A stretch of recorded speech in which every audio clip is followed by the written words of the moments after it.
Recording. Yes. Yeah. Okay. Okay.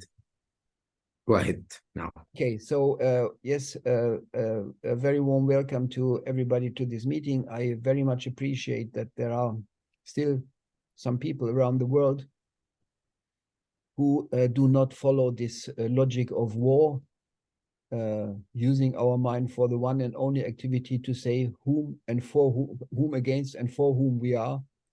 This is the end of all discussions.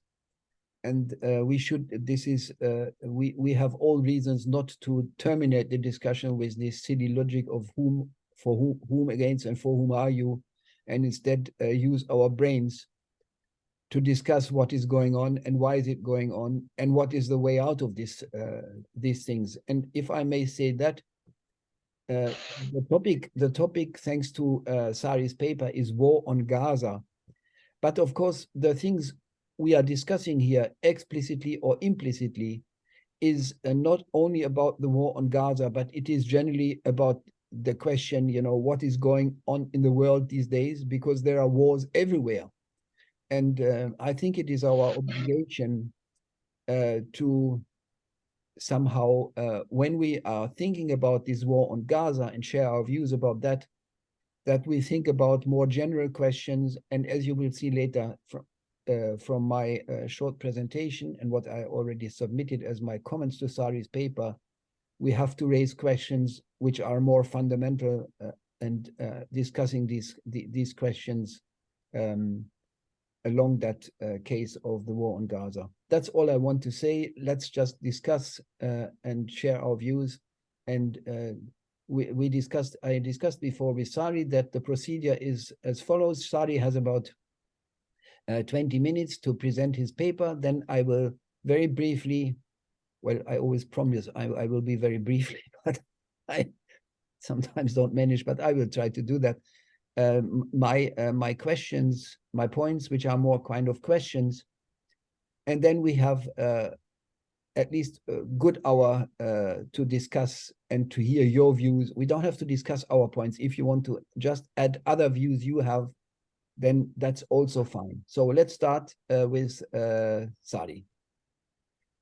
Thank you so much, Michael. Michael is a dear friend since so many years, for many years, and I'm so glad that we will have the conversation today. So let me start by my positionality as a Palestinian who grew up in refugee camps and in fact lived with so many war. When I say so many, it's really not rhetoric. I mean, if I was born in 1962, since then almost 3-4 wars related to Syria, but also many wars related to Palestinian people, but also I lived the Arab Spring, so I lived the Syrian uprising painfully, the Lebanese uprising, the continuous. So it's really a transgenerational trauma, but mainly from the Israeli atrocity committed against the Palestinians. So nevertheless, I think my social responsibility is to start by whether we can myself alleviate myself to my moral if you like responsibility and things about the current war. So let me say that this is the question of morality. It was hegemonic. You cannot talk to any Western media without starting whether you condemn Hamas or not. But I would say that some use the history of Israeli violence in the region to exonerate Hamas. Other think asking the Palestinians today a balance of morality while their human animalness, to talk like the Israeli defense minister, is at stake. and unjust, and this balance is in a trial. So I think that the reluctance among some of us to pass moral judgments of some Hamas actions in October, even though they ostensibly appear to be wrong or politically disastrous from some sort of detached observer position, I think it is because we cannot know how we would act and react if we lived in an open air prison for 2 decades and their same awful reality.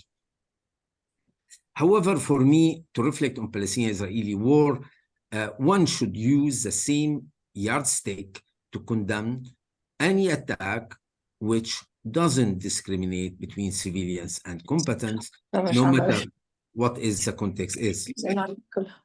هيبعتوا لي اياها مسجله بده يقوم. Okay, so I mute everyone.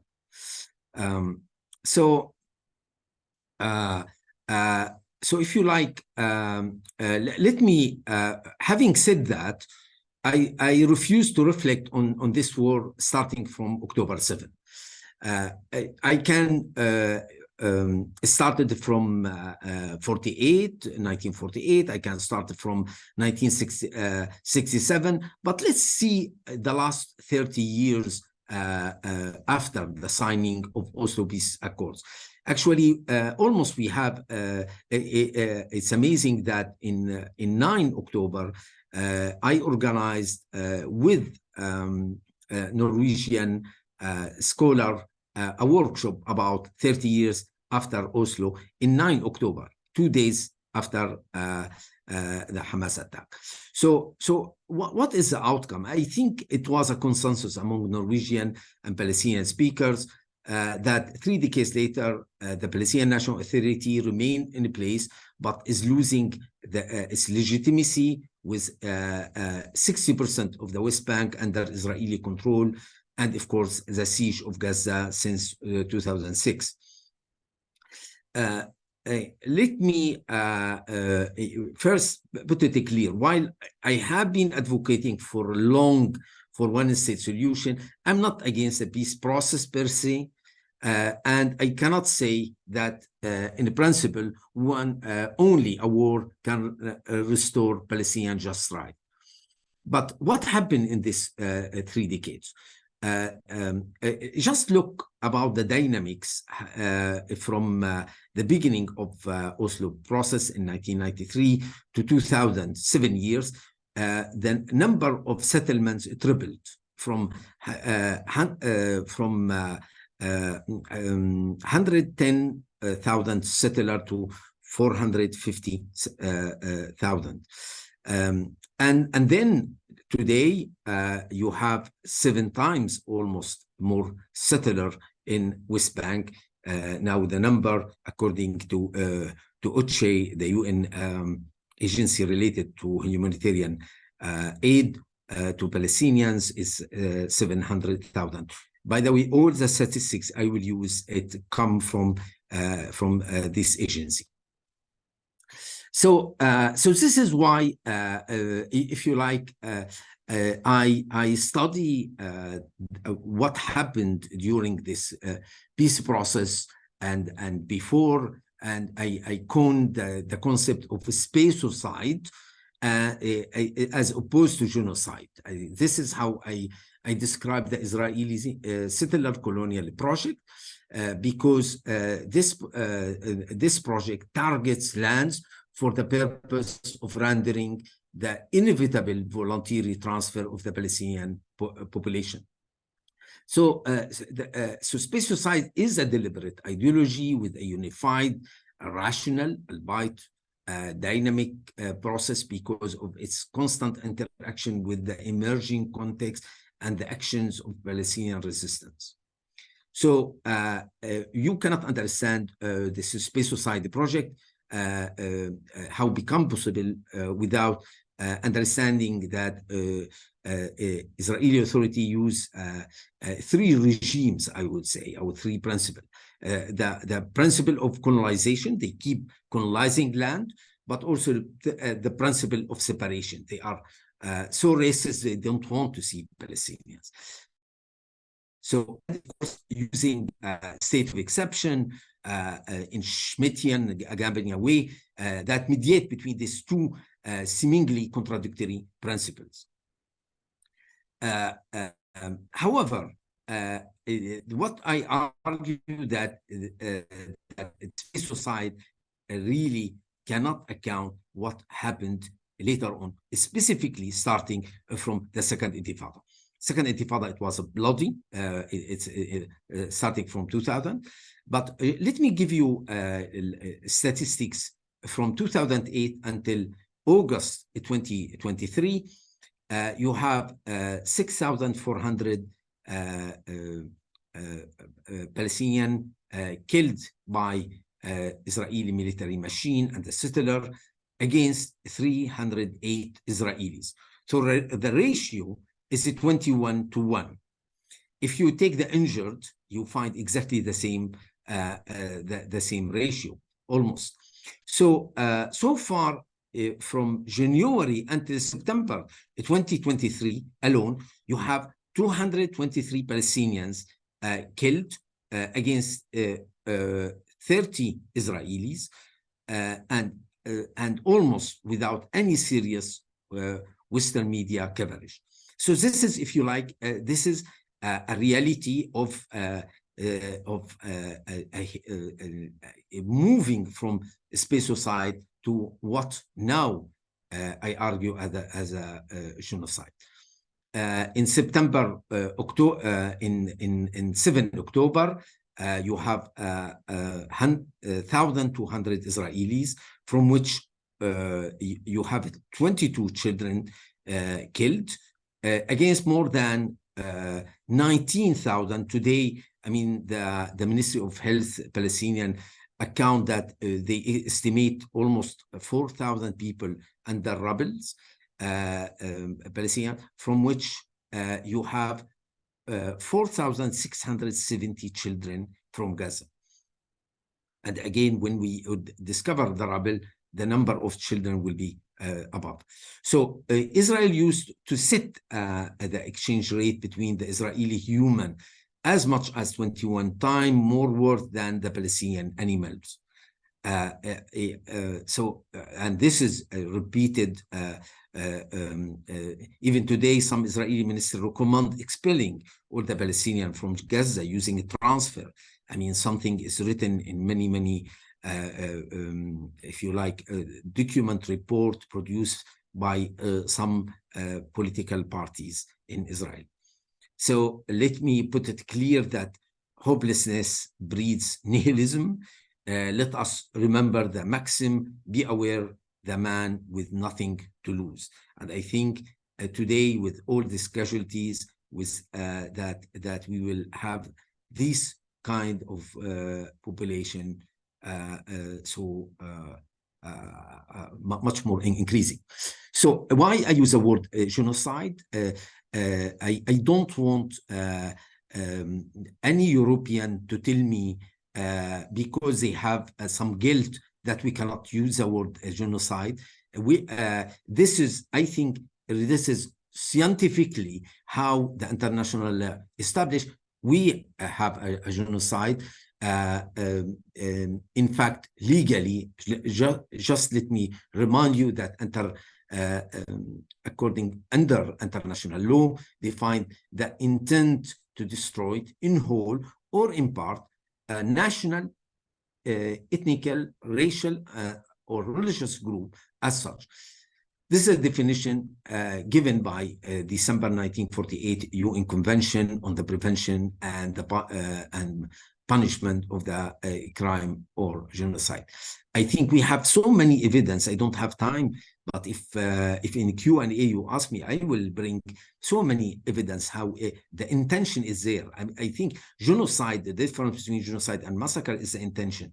And I think the intention is there. It's very clear from the Minister Gallant, who declared, for instance, we are imposing a complete siege on Gaza, no electricity, no wood, no food, no water, no fuel. Everything is closed. We are fighting human animals.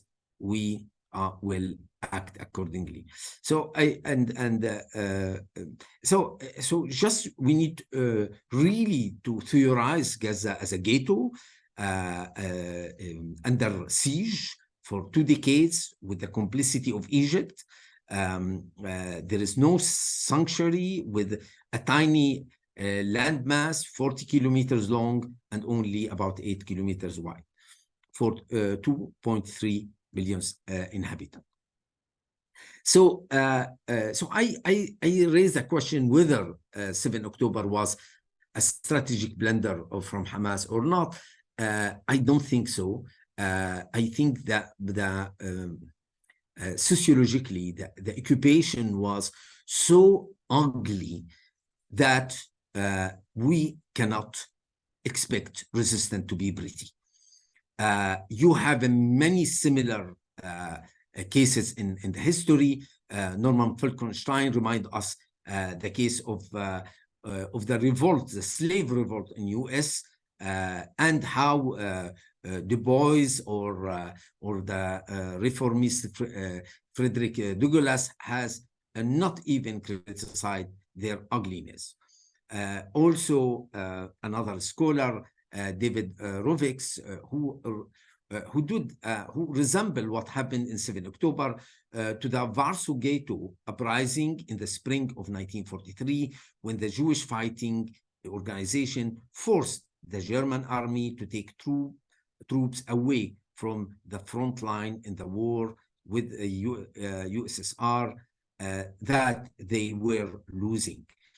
In order to deal with this group of half-starved civilians and their homemade weapons, where nobody expected a handful of Jews to defeat the German army.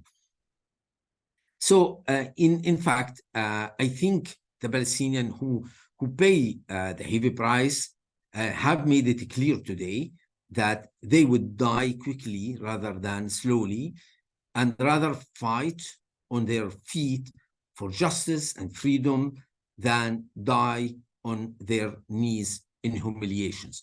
I will refer to a survey conducted by a very known polling center in Ramallah.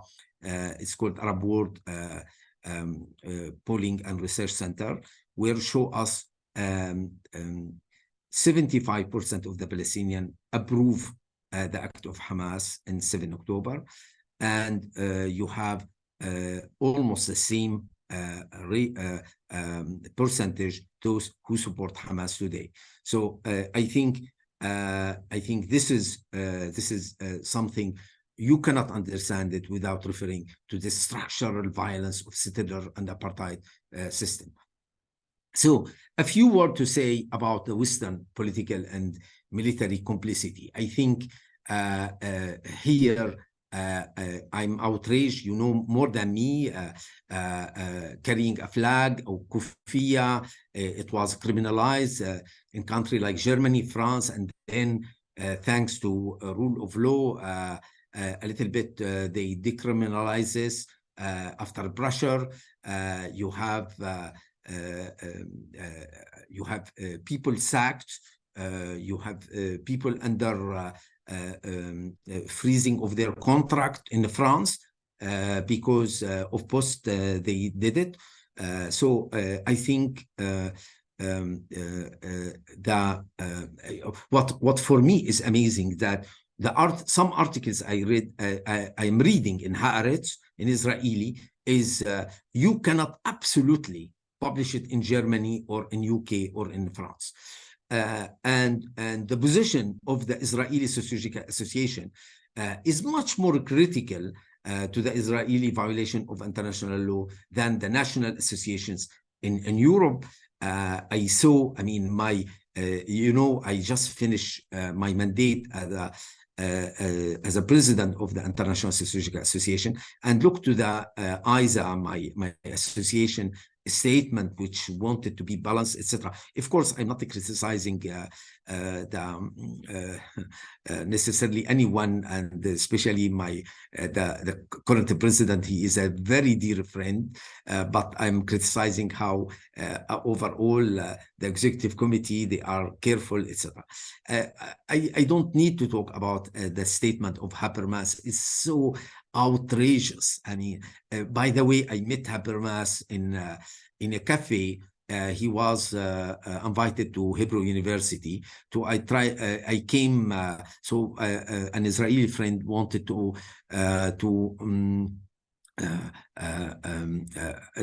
who invite him. So invite me to the dinner. So we have a dinner. And after the beginning of dinner, where I tried to see a little bit his position, it was in the heart of the Second Intifada, I think 2001, and absolutely he didn't want to criticize. So in the end, I didn't invite him to Ramallah. So I think if I look to the famous philosopher and feminist French Elizabeth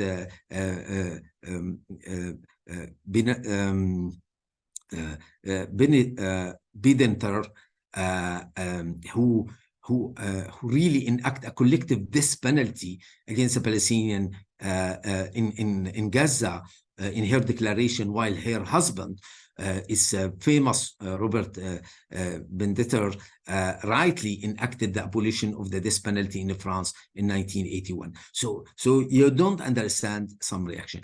And in no way I'm saying the academia is like this, or the media, all. I think there is a hero, amazingly hero you find in Germany, in every, in United States, in Canada, who now resist this. But just to say that it's amazing how this complicity with the settler colonial project among many intellectuals and media in the West. Why? Okay, maybe the memory of the Holocaust. So why we need to be careful with the people that are still traumatized by what have been what they did. But also, this is where I want to point out the belief that Israel is a secular state. Okay, so I cannot do something wrong.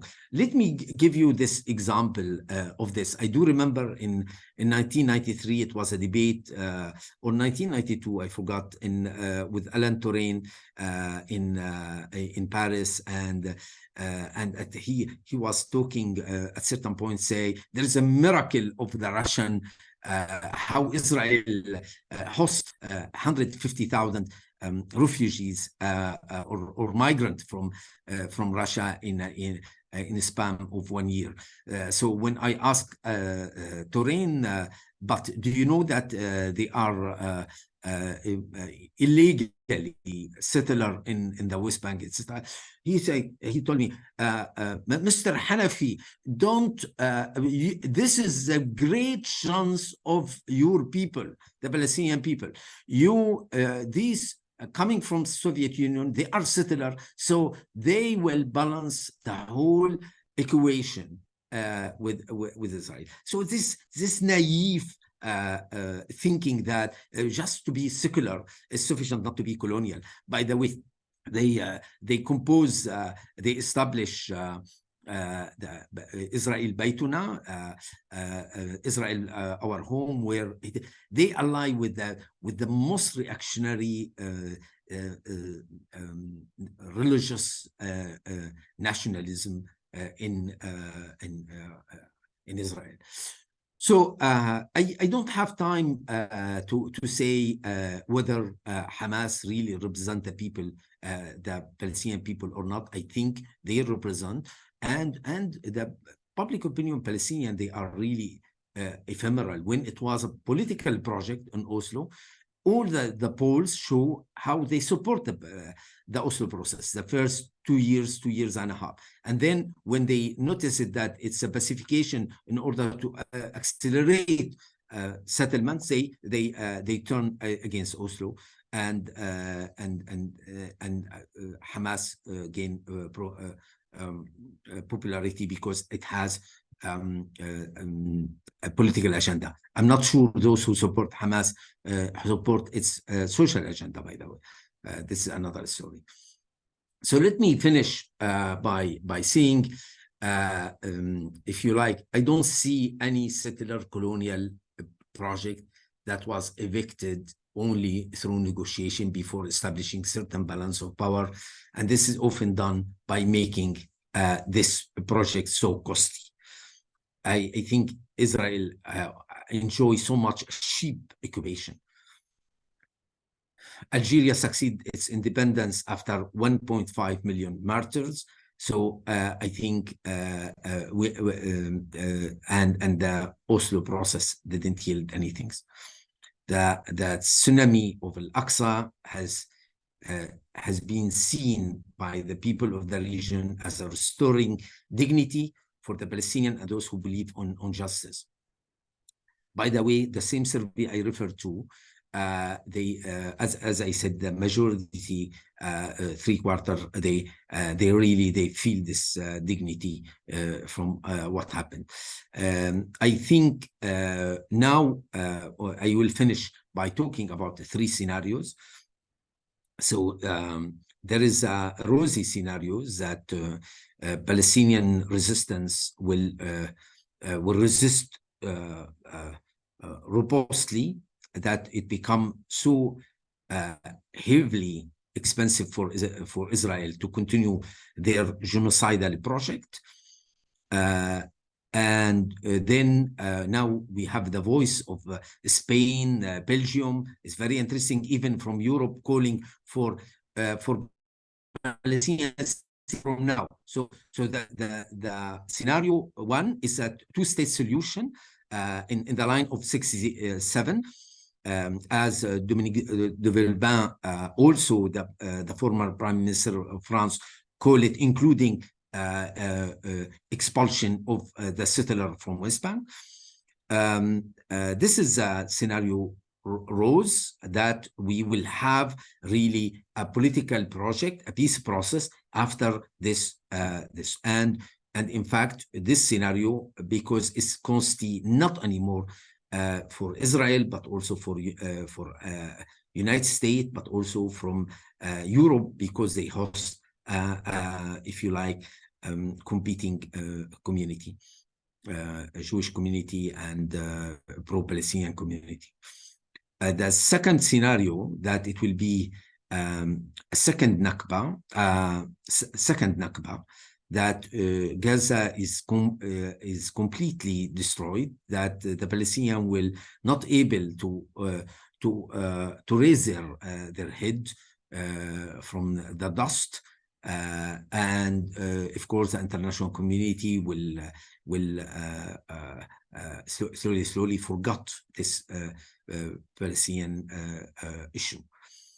The third scenarios is for me apocalyptic, that is not only a second scenario, but the raising of fascism everywhere. I think many Arabic countries, they are in fascism today. There is a strong state that they are eliminating their opponent in all ways. But you will have the same thing with denaturalization of some pro-Palestinian, mainly from Muslim community, because I do believe today Islamophobia, I mean, historically, anti-Semitism was extremely serious racism, but today is Islamophobia, I do believe, is a very, very serious. And this is why the far right wing in Europe become very pro-Israelis, because historically they are anti-Semitic, because simply the enemy of my enemy is my friend. So if you like, I don't think, and here just I will see a few words about the commentary of Michael, and I will let him expand. So the issue so far, if you like, somebody like me who defend a secular and democratic one-state solution, I think the kind of nationalism from Palestinian and Israeli side, it will be extremely, and the blood shed, it will be extremely difficult at this stage. Just to remind you that religious communities, religious nationalism in Israel, I mean, Ben Gvir, I mean, all this settler fascist ideology, their weight of demography raised from 5% in 1970 to today 22%. So, they are de facto very heavy electoral weight, and I think it's very difficult that we think about a case of one-state solution. I wish even to think in a terms of if you like, a kind of confederation where blurring the boundaries between one state, two state solutions, that we don't harm so much the Palestinian in Israel, and make more justice for refugees like me, who now we are 4 generations outside our home. Just to, I mean, if I take the example of my extended family, almost we have 2, 3 that they have a nationalities, remaining 4 generations with a travel document and laissez-passer. So it's an unjust, and I don't think so far the idea that one, if you like, to think beyond this heavy, bloody nation state will help to factor in the colonial, the legacy of colonial project in my region. Let me stop here.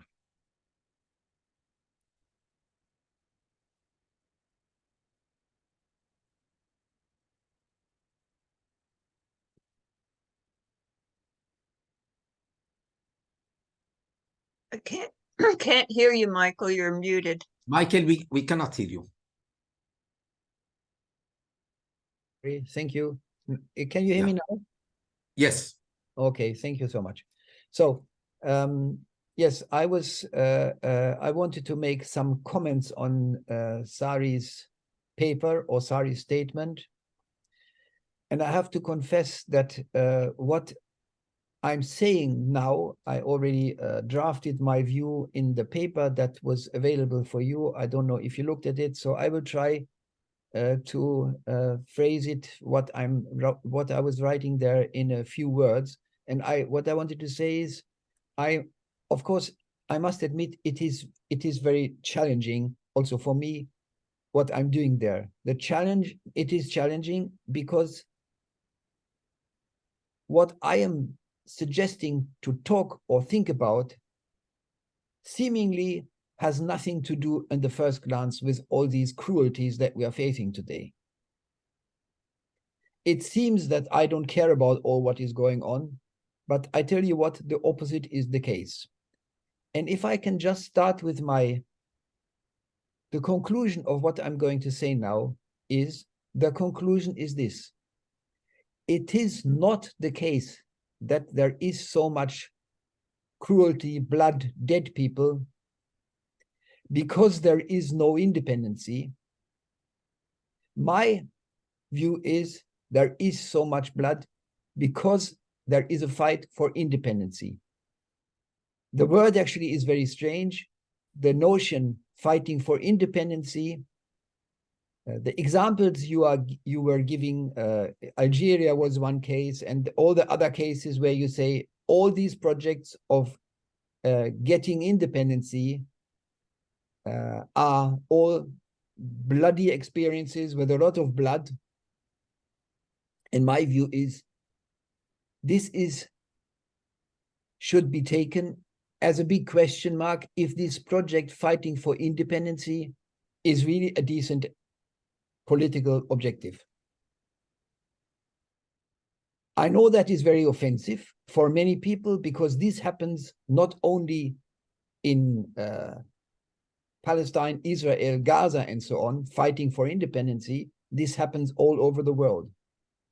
But since this is the case, I don't have to enumerate all the cases. Just an example, it is happening everywhere. The battles that are going on, it was in Syria, it was in Vietnam, it's now in Sudan, it was in Iraq. Everywhere is always about an independent state. And my hypothesis is the problem there is not the cruelties, the brutalities we are facing, the genocides we are facing, is not because there are no states, but my point is it happens because they fight for states. So the fight for states, the fight for independence, is a political aim that is responsible for these masses of killings, as all your examples somehow state. Just use that one you're using in your paper, Algeria. So what I want to say is this.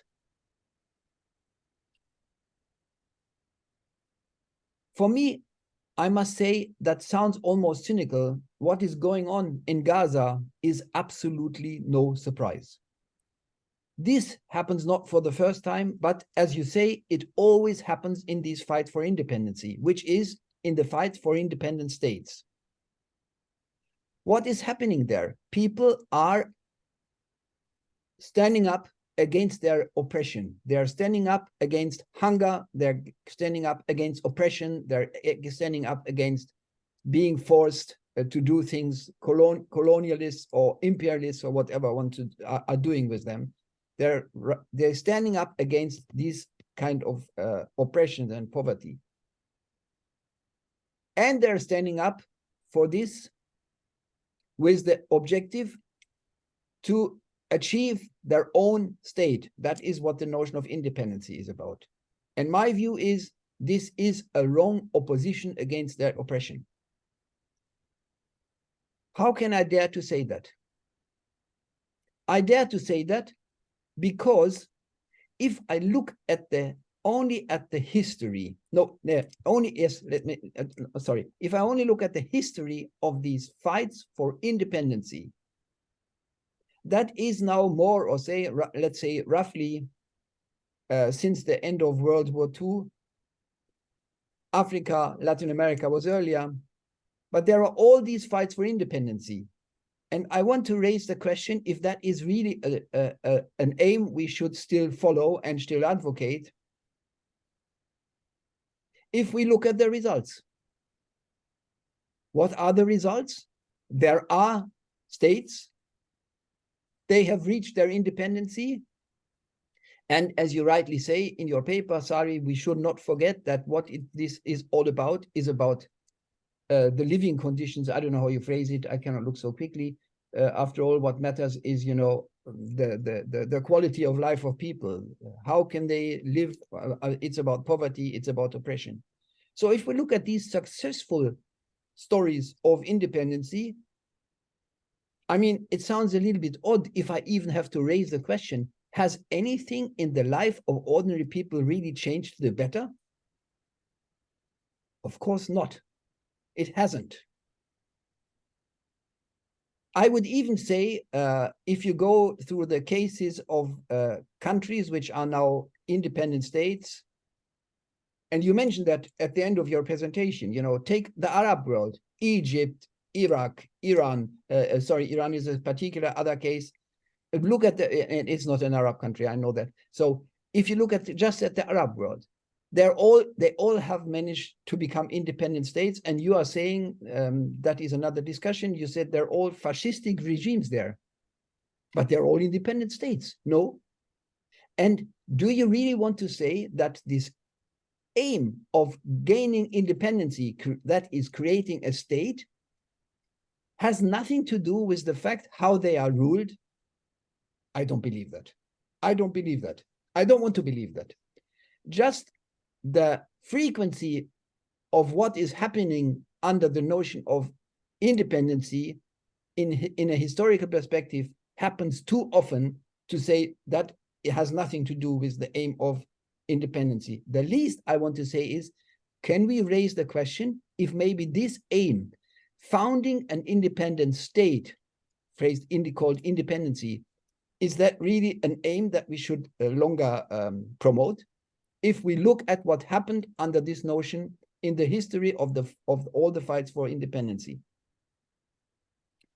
The second point I want to make, trying to provoke thinking about this aim of people fighting against their oppression, this aim called independence. The second point I want to raise is this one.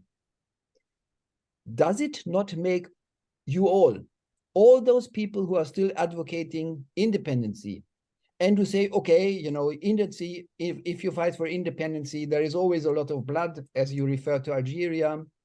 There's always a lot of blood, but that is inevitable. Does it not make you hesitant about this aim? If you notice today, in the case of this war on Gaza, that exactly those political leaders whom you rightly blame for what is going on in Gaza, that they are the ones who are advocating one or two state solutions. Does it not make you think about the question if the state solution is really something that helps these oppressed people? If this suggestion comes from those people who are responsible for this oppression? That's very bizarre for me. So to summarize, firstly, there is no question, you also say that, Sari, that the fight for independency costs many people's life.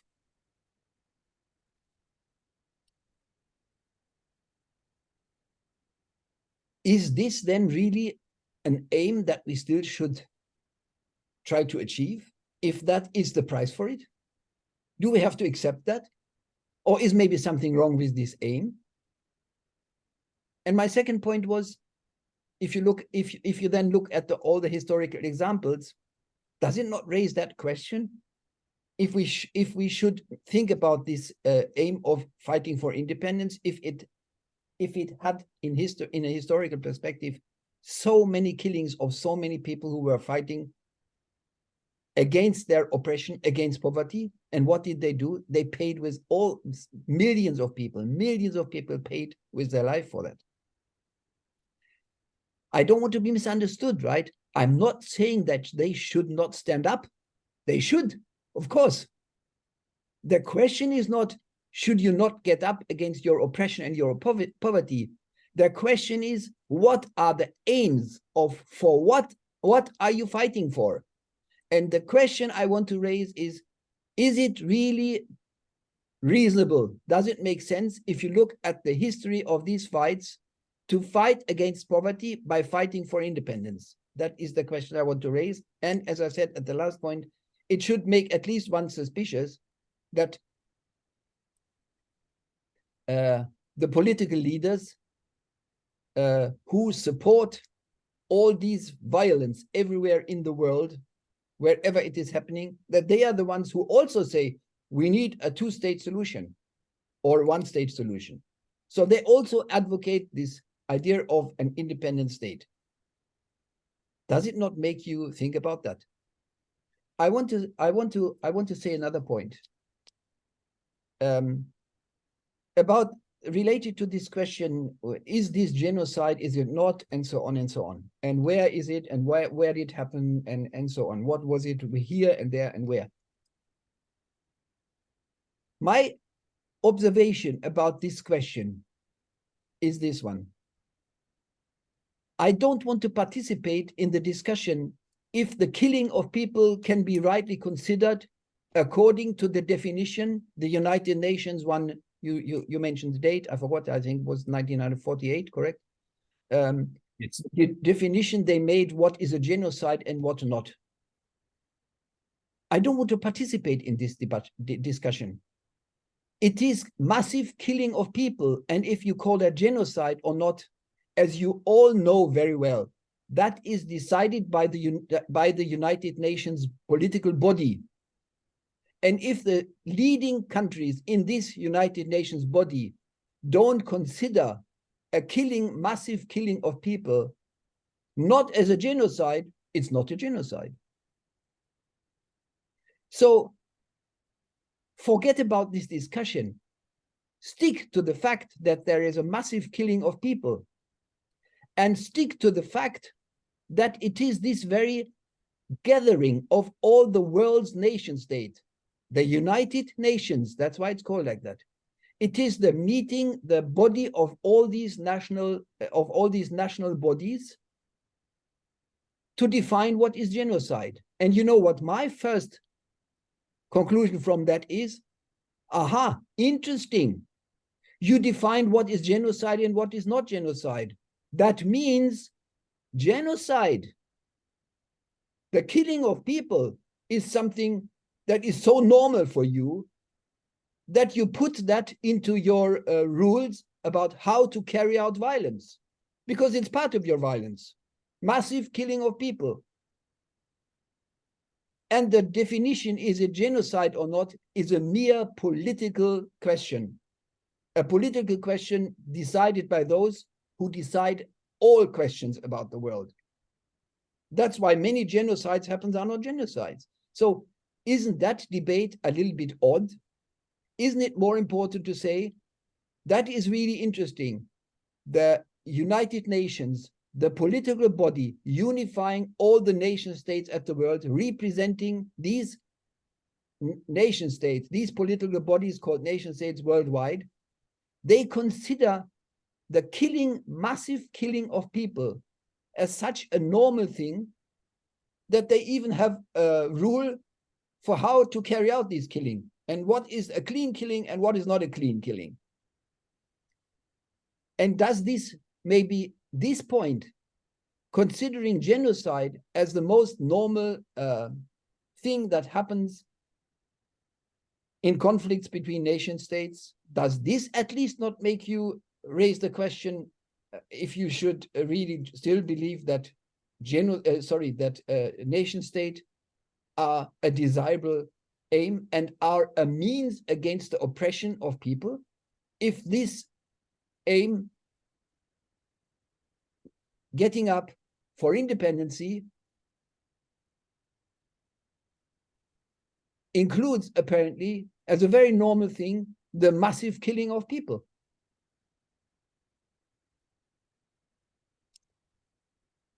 These are my 3 points to try to persuade you, to provoke, to raise the question if the fight for independence is a really reasonable aim we should still continue to aim at. I will be so brief because I'm interested to hear, especially, I'm so glad Professor Muhammad Fadel from Toronto, he is a major legal expert, I mean, with us. So so I will be brief about this, and we will open the discussion. And I may I haven't yet finished my point, but you know, I don't. Sorry. I still wanted to, no, it's okay. If somebody else wants to say something, I'm always happy to have a debate. I still wanted to say a couple of things, but maybe you say later on, because what you raise a 3 point really substantial. So look, as a liberal myself, I think I understand the aim. The aim of a group is liberty and equality, if you like. So, if you like, social justice, balancing between liberty and equality. And I think no matter what is the setting, this is the objective.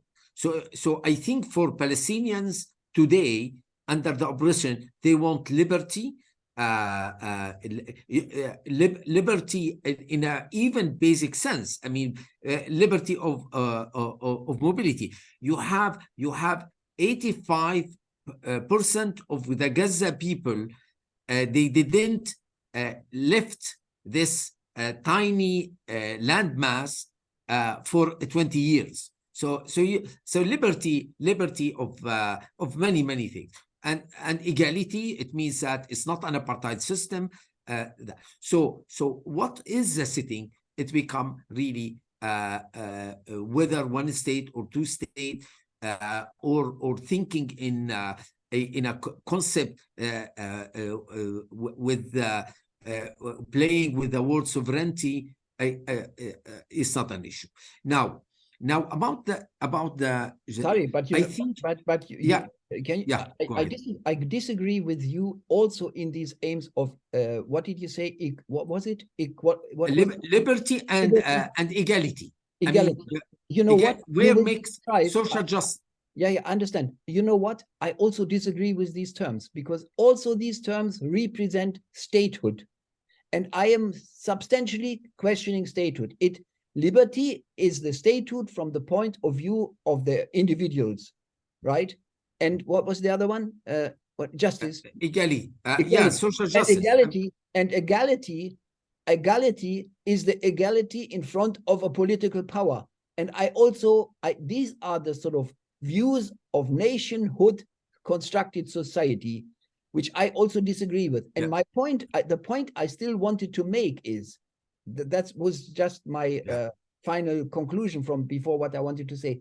We have to substantially think about all these issues, which are, to my mind, all nationhood categories. And we take them for so granted and so positive. And I think they're all nationhood categories. And that's why my suggestion was, hey, guys, if you at least a little bit share my concerns that there must be something wrong with the concept of nation-state constructed societies, as we could see from the historical appearance, then we urgently have to think about what are these nation-state constructed societies. That is what we have to think about. If something is correct in what I said, that there must be something wrong, then we have to have this discussion. What is a nation-state constructed society? How does it work? I wrote a couple of things in my paper. This is the discussion I think we have to have. This is the conclusion we have to make from the next experience, Gaza, of this kind of violence. And your notions, which everybody across the world shares because they sound so innocent, to my mind, I can only say that now, and I have to prove what I'm saying, are also nation-state constructed views on citizens. Yeah, okay, but you wanted to invite Ahmad, and we can continue this discussion. Just about Yunus. I do believe that Universal Declaration of Human Rights and all the convention created by the humanity post Second World War is extremely important as a yardstick to deal with all the conflict. So no, I disagree. I also disagree. Michael, can I? Can I just tell you one thing about the human rights? In paragraph 3, you know what the first thing they are saying there? The most crucial human right is private property. Does it not ring a bell in your head that private property is the constituting capitalism? Okay. Sorry to be so emotional. So I think go ahead. I think it's a very important that we have some universal reference that we can judge the behavior of a group or a state. This is extremely important. Just to remind you, Michael, Hannah Arendt, what she wrote that in the second day after the Second World War, that there is no human rights, there is citizen rights. So in fact, everything is shaped by this nation state, bloody nation state. We can improve it. We do whatever we want, but so far everything is related to nation state. I cannot travel without my passport, etc. So this is really important. And just to say that what is going on, that is a basic violation of liberal concept among country like Germany. For instance, to say any criticism today to Israel is anti-Semitic, there is no reference anymore. I mean, how many times I spent last 10 years criticizing Syrian regime? Nobody tell me you are against the existence of Syria. Nobody tell me I am Islamophobic and anti-Muslim because the majority of the Syrian are Muslim. So if you like, this is why it is really important that we have some reference in our discussion, and this reference is universal. And this is why genocide, I think we have a textbook case. Gaza is a textbook case how the genocide is waged today. Maybe let's take Professor Fadl and maybe open the debate. I see in the chat many people are also writing. I didn't have time to read. So maybe, Muhammad, you have the floor. Thank you, Sadi. Thank you, Michael, for organizing this. I really enjoyed your paper, both of them. I was really keen on getting your views, Sadi, on where Palestine freedom needs to go today. So let me just give you sort of the background where this question is coming from. So when October 7th happened, I have to say, I initially thought that this was a spectacular achievement for Palestinian military resistance to Israel by destroying the barrier, going into Israeli military bases, seizing them, taking Israeli military prisoners, etc. I had no idea that there were civilians that were killed, etc. But as facts turned out, that did happen.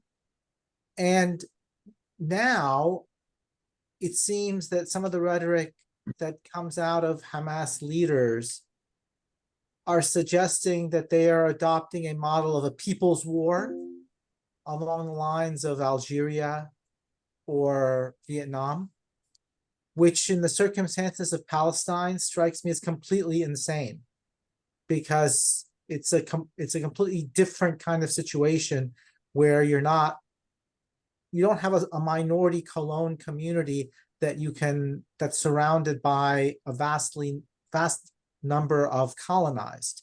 And so from my perspective, the only thing the Palestinian freedom movement has in its favor is international law, international morality. And I worry that Hamas has completely turned its back to this. And I don't know, and I feel that actually increases the odds of genocide on Palestinians, right? Rather than reducing it. Because it's long been my view that Zionism is a genocidal project.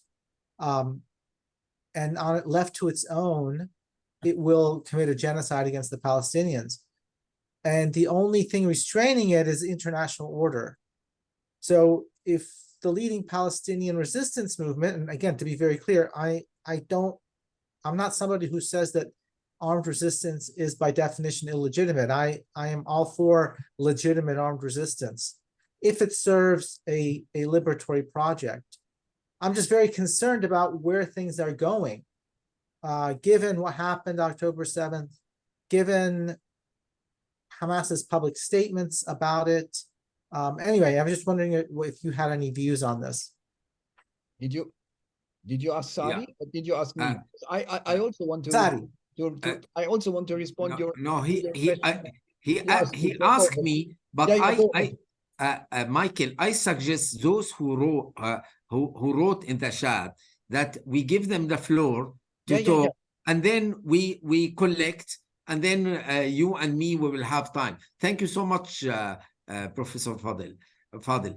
I see Karen wrote something. Can you, I don't know if she can talk, but also Abdi Kazamur, Professor Abdi, Louisa, Ayet Hamouche. I see many names. So, Karen, can you start? Yeah, I wrote two things. One is response to Michael's question of where can this lead. But I do have a question too that maybe people can comment. I'm familiar with the genocidal activities in the United States of our history of land grabs and slaughter of large groups of people.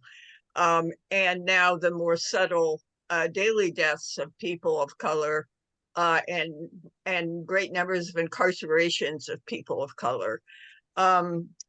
This all supports the racism of this country and is threatened right now by this uprising and the response of Israel. And I wonder if the threats to racism are reflected in Europe. In other words, why are these governments putting up with this nonsense when their people are out in the street, you know, in droves, protesting what's going on, and governments are, like the US, are saying no? What are they? What is Europe afraid of? And I'd love comments from anybody who can help clarify this, because I think we need to look at that. Why is the US, other than our vast amounts of sales of arms for many conflicts, that's an economic component of it, with a very substantial lobby to have the government take such stands. But I don't know what's going on in Europe. So if people have some comment about what governments see as a threat from this, that would make them go against the United Nations, though the most recent support for a ceasefire was 120 nations against, I think, 19 or something, against having bombardment continue. As far as options for action, again, that's in my second comment. There are things that could be instituted, perhaps with UN supervision, for justice and assessment of who's living in Israel right now. Where are they from? Do they have rights just because they're now in Israel that supersede Palestinian rights of people whose generational presence should be taken into consideration? And I think the uprising and land back issue here in the United States, with many indigenous nations, they are nations, perhaps claiming their original lands, is something that's almost an unspoken threat to powers that be here in this country. But it is very similar to Palestinian claims. That's all I have to say. A couple of questions about Europe and some comments about ways to go. Thank you, Karen. Abdi Kazampour, Professor Abdi.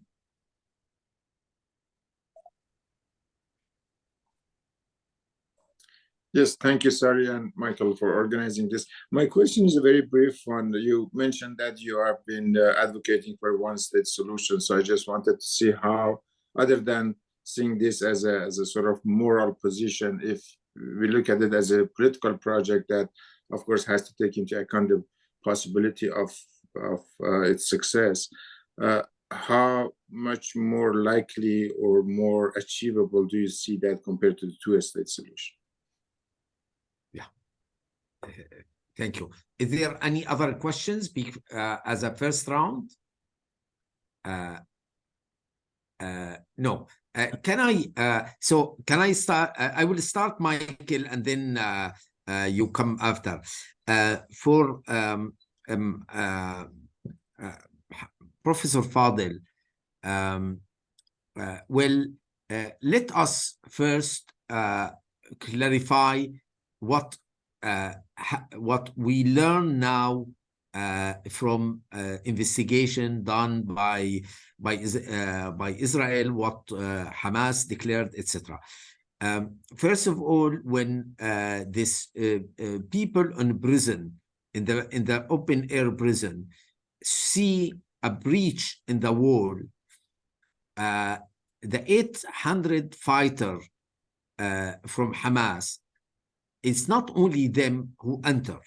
You have other factions and you have civilians.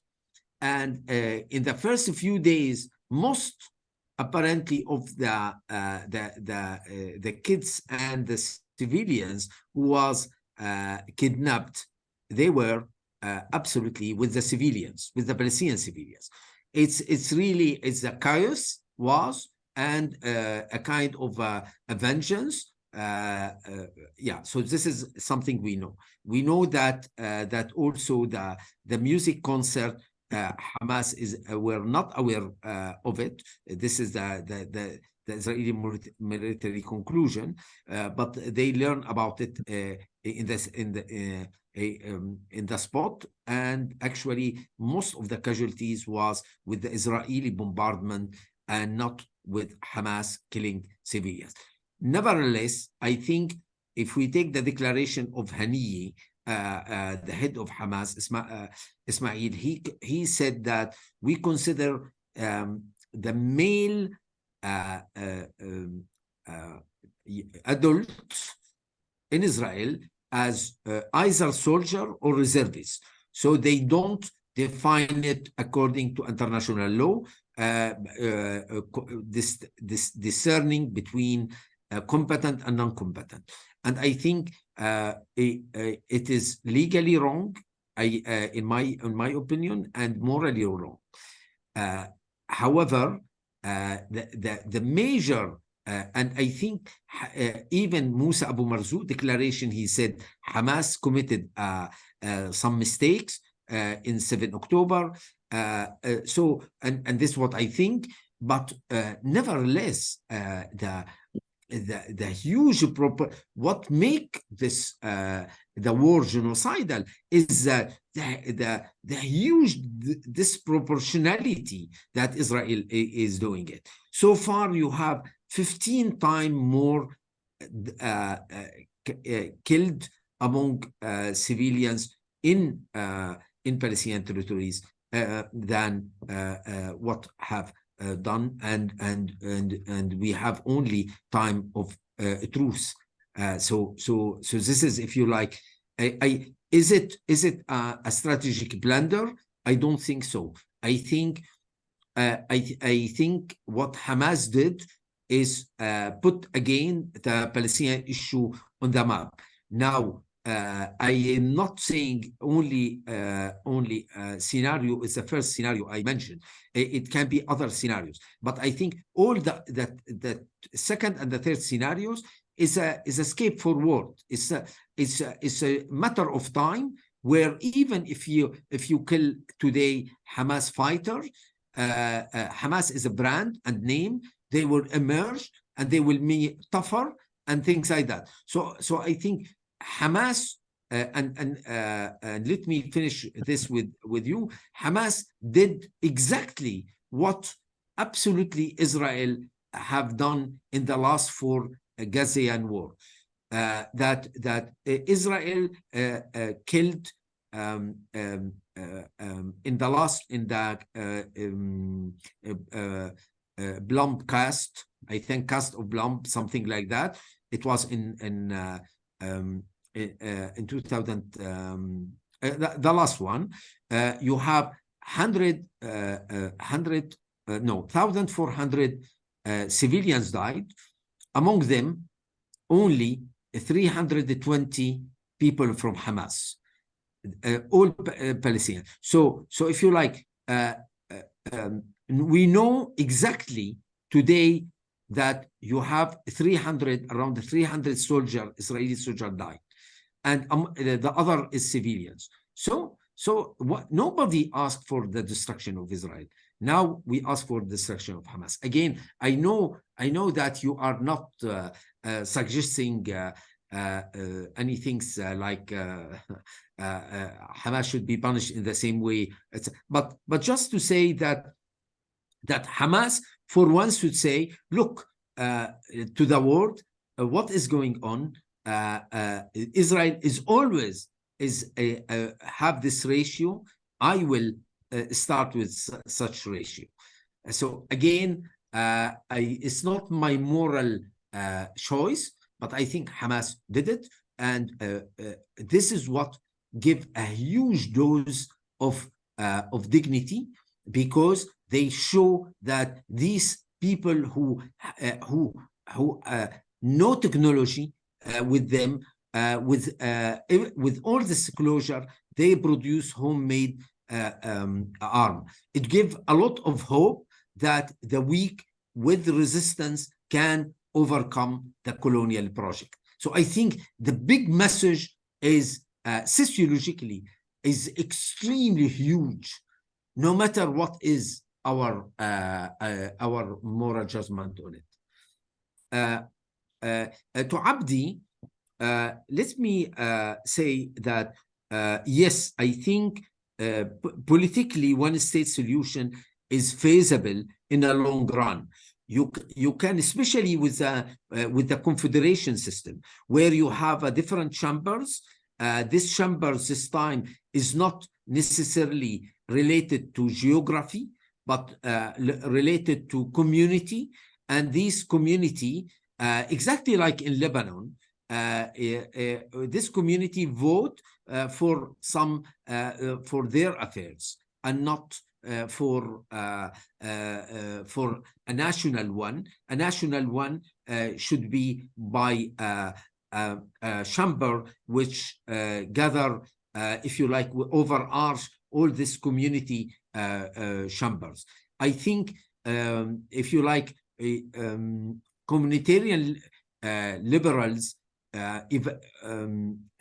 have amazingly good ideas about not only legal pluralism, but also about, if you like, a kind of political liberalism within one-state solution. It's a very different from what John Rawls suggested for that. I mean, all his vision is a nation-state binding model. I give you the floor, Michael, if you want to say. Yeah, something. you know, for me, I mean, it is striking, but I must say, on the other hand, it is not striking. It is what I already expected what you would say, because that is also what you are writing in your paper, and that is also what I hear from interviews from political leaders from Hamas.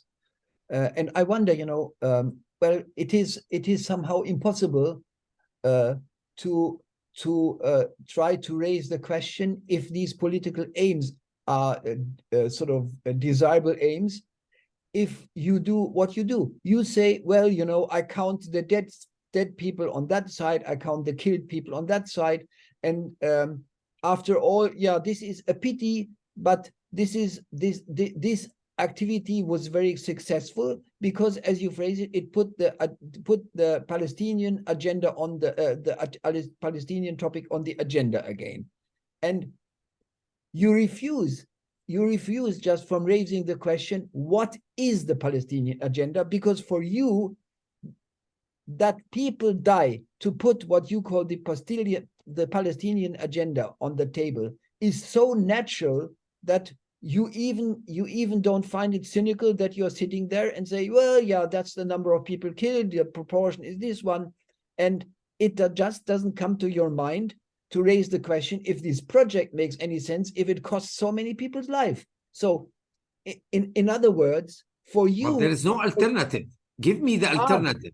This is where I mean, if you have an alternative, I do. I am really receptive. I do. But you know, the problem with people like you, sorry to be so what is it, a bit rude or whatever it is, right? People who are killing dead people and justify with the killing of the dead people the political aim they're trying to achieve, and not even raising the question if this political something might be wrong about this political aim, and how do they justify it? They say, well, that always happens. That's not normal. That is what happens in this project of achieving independency. And then you say, do you have an alternative? I mean, I don't believe you. Somebody who really says, well, that's the people who were killed. That's normal. That is what is happening. I heard this interview with Hania, between Hania and an Egyptian journalist, a woman, which was also a bit odd that she asked him, you know, there are so many people killed. If you look at how many people are killed every day in Egypt. Anyway, she doesn't raise that question there for obvious reasons. But Hania said, well, you know, in this war and that war in Vietnam and here and so there always died millions of people. So what? I mean, you know, the problem is if people have this cynical view on the people dying and at the same time argue, but this is the only way to help them, if it doesn't come to their mind that helping people cannot be you kill them for something. That's no help for anybody. You are dead. You know that? You are dead. But then you create in fact, things where you say, but it does help them. They gained, what do you call it? Their dignity. And you know what? Is the dignity something you can eat? Is the dignity something that deliberates you from oppression? It is not. You are still a victim, but you see your victimized situation in a different way. You're being proud of your being a victim and a dead people. And that's a disaster. If you take serious what you said in your paper, we have to look at what is going on there from the point of view, how does it change the living conditions of ordinary people? Then if you really say, well, you know, it cost them their life. Sorry, is that the point of view of people? Are you joking? Are you joking? Or are you just, or have you just adjusted your way of thinking to that state view of thinking in which anyway, always life of people doesn't matter because they are anyway only used for all kind of political purposes. Just 30 years of Oslo, Michael, 30 years of Oslo, it was almost no violence. Look what happened. Yes, I know. I but mean, you know, stealing land every day. I know. What would you do? It was 30 years of violence, but it was 30 years of violence because it was again that project for building states.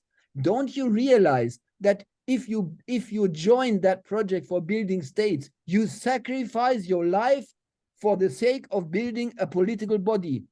And you don't come to the conclusion then something must be wrong with that political body, that the political body only can be created if the people killed for it. Don't you think something is wrong about that? Michael, today the reality of Israel plus Palestinian territories is an apartheid state. It's de facto one state. Yes, but it's apartheid state. I know. It's apartheid. Yes. I mean, you just said, can you tell the ANC that that you should be satisfied with the peanuts that they give you to work as a slave in a white factories in South Africa? That why you revolt? Why there is a casualties? I mean, the history of colonialism doesn't work like this.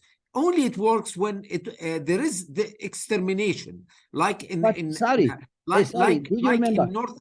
America. This is where colonialism succeed. But I mean, in Palestine, they refuse to be like this. Listen, colonialism. You know the examples you gave. Do you remember when the fight against colonialism started all over the world, especially in Africa? Let's take these examples. Do you remember the people were fighting against capitalism? They did not fight for states. They fought against the social models, the society model of the colonizers. No, it was a fight against capitalism. It was a fight against a society system, a society model in which people are the victims. It's And a do you very remember? Marxist And do you reading. remember? Do you remember? There is something called nationalism. Have you ever heard about nationalism? Yes, yes. No, And this is, I mean, it's, you cannot reduce it to the fighting against capitalism. Is a fighting against exploitation, colonial exploitation, specifically colonial exploitation. And this is why most of these independent states become nationalist, become capitalist later on. But hey, man, you remember very well. You are a knowledgeable person. You know, you remember very well. In this fight against colonialism, there were always two fractions. There was one which were the nationalists. You can go to all the countries in Africa. There was one who were the nationalists. They were the ones who were fighting for a state, for an independent state. There were others who were fighting for the better living conditions of the people. These people were the ones who were killed by the Americans. Do you remember that? Vietnam was such a case, right? So the winners of these wars against colonialism were those who were fighting for independence. And they won the war. And you know why they won the war? Because they were supported by the colonialists. Because especially they were supported by the United States. You must remember that the United States were at the end of around the World War II. They were no colonialists except in Latin America, but in Africa they weren't. So their fight was to throw out the old colonial powers like UK, France, Belgium, Netherlands, and instead throw them out, the old colonial states, and create a nation state in these countries which opened the access of these countries for the United States. No, that is what happened. And for this purpose, to establish an independent state in these countries, they supported, exactly as you say, the nationalists, those political fractions in these countries which were fighting for independence. And they got the support from whom? From the imperialists, from the United States, no? Voila. So, and now you still want to fight for Soviet Union. And historically, Palestinian resistance has been supported by China and Soviet Union. Yes, and you see, this is another drama in the history, that the Soviet Union, which was at the beginning of this movement against colonialism, which was supporting those people who were fighting for better living conditions, during the course of that war for process of decolonization, they shifted their view, in fact, in a dramatic way, and also supported their fight for independence. And you know, interestingly, what happened during that historical period, the Soviet Union in itself also made a substantial shift. Do you remember? You know that, you're an old knowledgeable guy. There was an old guy called Lenin. Do you remember what this guy said at the beginning of the revolution? We must abolish the state. The state is the political instrument of the ruling class. What happened when the Soviet Union was somehow attacked by the Germans? People in Russia also came into the political power, like Stalin, and they changed the agenda dramatically. They said, no, we don't need to abolish the state. We have to establish a strong state. And what happened? The Soviet Union, starting from the idea of abolishing this bourgeois ruling political body towards a self-ruled country, all these people were killed, and they replaced this by another nationalist project and created the workers and peasant state. So that is what happened in the Soviet Union as well. And it happened, in fact, parallelly to this development of the Soviet Union, the shift from supporting people's living conditions towards creating a strong state. that is what also happened in the process of decolonization. And my point is, can we not start to think about that instead of celebrating and imitating this process that happened in the course of decolonization, which resulted in this foundation of nation state? Can we not question that again, and maybe also take into consideration what originally the problems of colonized people was? And the original problem was not we need our own state. The original problem was we want to have something to eat, and we want not always to be killed. And that this point has disappeared from the agenda so much that you even now say, in an amazingly cynical way, yes, but for the creation of nation state, people were always killed, so we must be killed. No, Are you joking? Ma'am. Can I ask You can, Muhammad sorry. Fadel, because he wrote, if he want to say something, also if he want to reply to me, and then I will say something to you, Michael, and maybe we wrap up. Go ahead, Muhammad. Sadi, I'm happy to talk again, but I feel like there's so many other people in the chat that, you know, maybe you should give them a chance and we can talk privately later. Yeah, okay. It's okay. So can I say, Michael, just to not to have misunderstanding, I'm talking really as a sociologist. I mean, I am someone cosmopolitan, but I do understand that people are nationalists. I mean, this is how I see sociologically how national, if you like, عصبية or allegiance in Khaldunian way is a very strong among Israelis, among Palestinians. So yes, we as scholars should have a social responsibility to guide people to balance between their nationalism and their looking for social justice in a way that you look to it against a neoliberal capitalist system, but you need to be attuned, careful that how we deal with people, how they construct their conception of the good life, what is a good life for them. So this is, if you like, what is the social justice? I mean, it's not, this is not philosophical questions. It's also how the people experience in the land. When you are under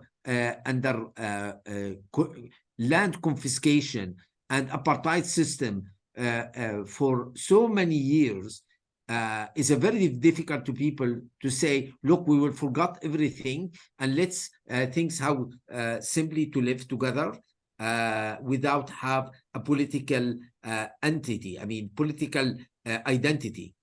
But sorry, the political, of course you need a political entity. You cannot discuss about how to run a society without having a body that somehow manages organizing the society as a whole. But my question is, does it really have to be a state? And I wrote a couple of things in my paper why I think the concept of a state-run society is a disaster. The first thing you know very well is that in all state-driven societies, the people have nothing to say, zero. It is always the political body who decides on behalf of them, for them, and the people have to obey. I mean, sorry, this is something you really want to support, but this is the nature of states. People don't have to decide anything. It's all decided by the I am communitarian liberal. I think in terms of community, to empower communities, but I don't see without a legal framework. I see Muhammad Fadel raise his hand again. I'm sorry, but if nobody else wants to ask a question, I do want to ask a question to Michael, because I'm just it sounds to me, I just want to get your position straight. Are you suggesting the only kind of domination worth struggling against is capitalist domination? Because it sounds what your criticism of Sadi is that he's focused on ethnic domination, and no matter how bad that is, if Palestinians are just going to replace it with another type of capitalist domination, it's really not worth struggling over. I mean, is that your position? I'm just trying to figure out where you're coming from. Where I'm coming from. What I'm trying to say in this discussion is that the only thing I want to try to say is we must think about the question if the fight for independence is a correct political aim because of the costs it has had in the history and because of the costs we are shown today. That is my view. And my view is, in fact, that the fight for independence is a fight for an independent, for a nation state. And I'm trying to prove why this is an aim that costs not only people life during the fight, but that costs people also to give up everything that is important for ordinary people. And I'm sorry to say that people who replace the idea of dignity, of ethnicity, replace this for the interest to have a decent life, that is to have something to eat and to have something to live for you and your family. If they say this is all not so important anymore, the more important thing is my dignity, as Sari phrased it, then people are already a victim of this concept of nation states. Why do I say that? The nation state is so powerful over the people. As I said, people have nothing to decide, nothing to say. They have to obey, and decisions are made by the state, and they are imposed on them by law. And nobody has to raise any question here. That is how states work. And there are other things I don't want to mention here. I mentioned that in my paper. So that makes people entirely dependent, totally dependent on the political elite ruling a country with this political body. They are nothing if they are not following their state. But then, let me just finish that sentence, right? Because that's important. Excuse me. But then if people say, I stand up for my state, they make a dramatic mistake. And that is what we have to tell them instead of telling them, yes, stand up for your dignity. Stand up to get something to eat, bloody hell, is my point. That's where I come from. I want people to survive. I want people to have enough to eat. I want to have them a decent life. And people who say, I fight for my dignity, they are already maneuvered into the hands of their obedience for nation states, because they talk about this kind of political identity. In other words, it's called elsewhere it's called nationalism. And nationalism, sorry to say that, can you eat that? Does it help you anything with your hungry? Muhammad, Michael, that's where I come from. So I'm sorry, I feel like a jerk. But given everything you've said about the omnipresence and omnipotence of the state, isn't it surely worse to be excluded from that state as a normative matter, but be subject only to its despotic power, as is the case of Palestinians? So if you're an Israeli Jew, at the very least, that state represents you in some sort of way, does some good things for you. But if you're a Palestinian, can you tell me, hey man, dear colleague, can you tell me one, bitte, just one, sorry, that was German. I'm too excited. Can you tell me just one good thing, please, one good thing a state is doing for the citizens? I want to hear one thing, only one thing. Maybe in Germany, healthcare, education, roads. Do you know what? Sorry. Do you know what education? You know what is? I mean, are you joking, man? Do you know what education is for? You know the education is for providing a working class. Don't you know that? If you don't have a job, if you're not educated, you know what? You are not only. You're not even entering the labor market, and that means you don't get anything to eat. And that's what you call a service for citizens? Are you serious? Okay, so do you think Israelis and Palestinians are equally situated then? I mean, it's hard to. Sorry. Say that again. Do you think Israelis and Palestinians are equally situated? Of course not. Of course not. But of course not. But you know the distinction of states between populations who follow the state and those who don't follow the state. That's very normal. That is how they impose the nationalism on people. And what is what is for a state unacceptable is that there is a group of people living on this territory. You don't have to tell me. I know that how they entered that territory. It was before the Palestinian living there. Of course, I know that. I'm just saying from the logic of the point of view of a state, there is the natural racism to say this is a state only for Jewish people.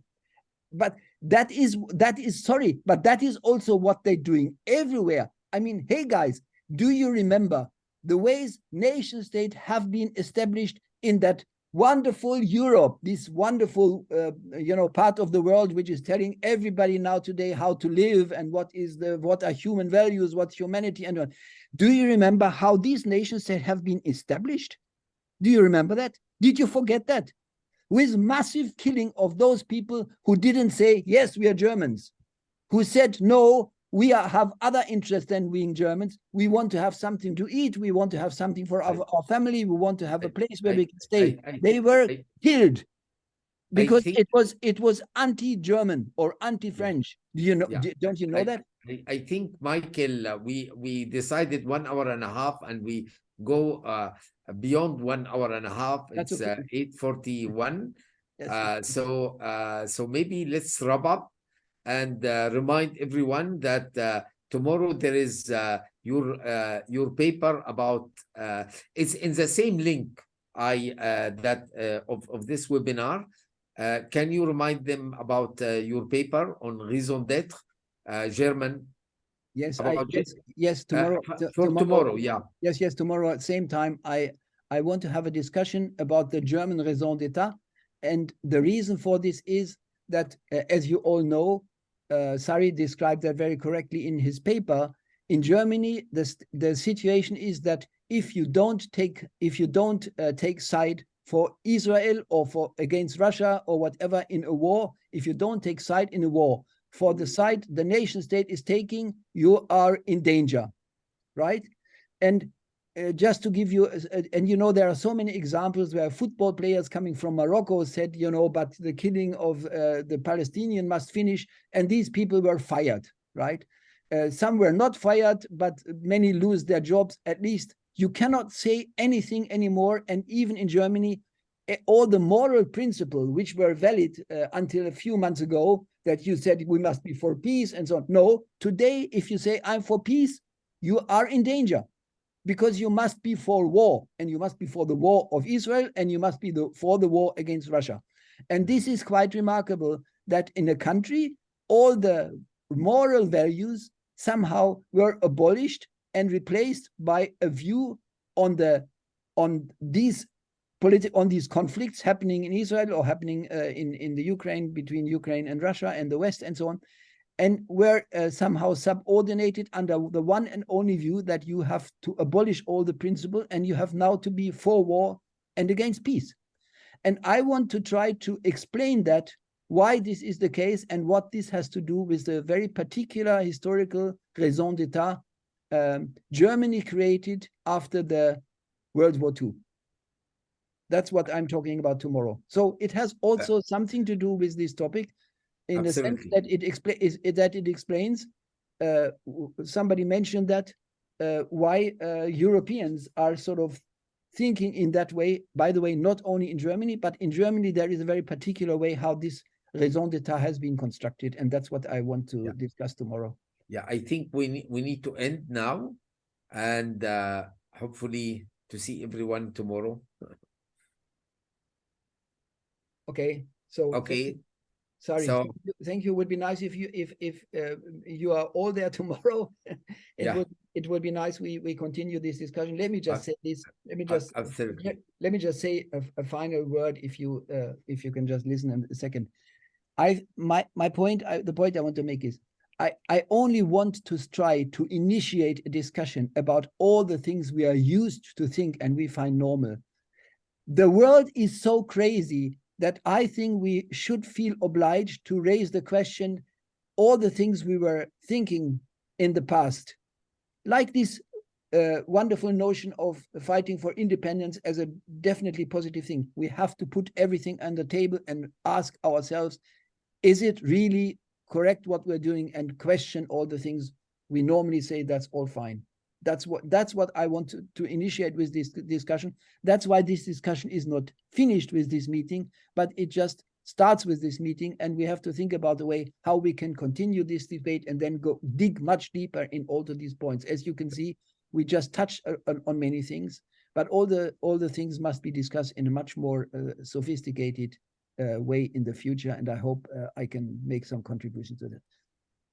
Yeah, thank you, everyone. Thank you, exhausted. Michael. Okay. Yeah, ciao, everyone. Sari, it's going to be in the same Yeah. It's the same link. No, Okay. no, Ayan no. Abu Tarbush. It's Sari. not the Yeah. same link. No, you have to go to my website. It's a different link. I'm sorry. No. That I said the same link because the link lead to the website, and from okay. Okay, sorry. Yes, and there is a link to join. No, wait. To be sure, let me send you the website. Yeah. You go to my website. the You go link. to my website, and then This is the link. and there I is a put it- link. You have to I- click on that link, and that link is a different one than the one for today. Sari. Yeah. Sari, I am أنا This is- أبو تربوش. Hi. أهلين. كيف حالك؟ Wow. I didn't see you for ages. Yeah. What time is tomorrow? Is the same time? It's the same time. It's the same time. But I am in Canary Islands. It's changed. It's 5 GMT. What time? What time it's- is your 9? It's 6 o'clock. Sorry, 6 o'clock Central European time. Sorry for this chaos with the time. I didn't invent that. I must say that is take Berlin time 6 o'clock and then look it up in your internet what it means. Time zone. I'm sorry. Okay. Okay. Thank you. Bye. So nice to see you. Yalla. Yeah. See you tomorrow.